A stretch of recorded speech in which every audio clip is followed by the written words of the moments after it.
नमस्कार, माझ्या चॅनलमध्ये तुम्हा सर्वांचं मनापासून स्वागत। काल आपण महाशिवरात्रीची माहिती आणि महत्त्व जाणून घेतलं आणि काल सांगितल्याप्रमाणे आजच्या भागामध्ये आज आपण पाहणार आहोत त्यामागचं आध्यात्मिक महत्त्व। शिव म्हणजे शांतता, स्थिरता आणि अंतर्मनावर विजय। जागरण आणि उपवासामागचं विज्ञान असं की उपवासामुळे शरीराच्या नैसर्गिक शुद्धीकरण प्रक्रियेला मदत होऊ शकते आणि रात्रभर जागरण केल्याने मन एकाग्र होतं।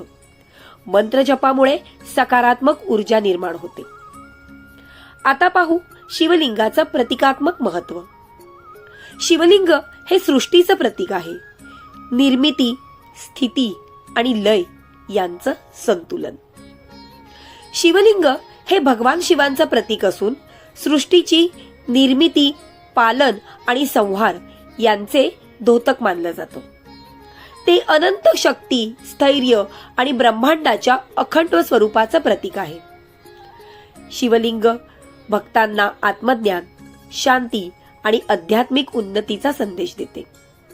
आपण पाहिलंही असेल, काही प्राचीन मंदिरांमध्ये शिवलिंगांवर पाणी सतत वाहत ठेवण्याची पद्धत आहे। यामुळे दगडाचं तापमान संतुलित राहतं आणि ध्यानासाठी शांत, स्थिर वातावरण तयार होतं। हा एक प्रकारे ऊर्जा व संतुलनाचा वैज्ञानिक दृष्टिकोनही म्हणतात। जेव्हा आपण अहंकार सोडून आत्मजाणीवेत जगतो तेव्हाच आपल्यातलं शिवत्व जागृत होतं। स्वतःला ओळखणं म्हणजे शिवाला शोधणं।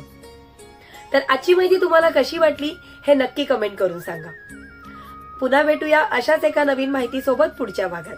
तोपर्यंत स्वस्थ रहा, मस्त रहा। श्री स्वामी समर्थ।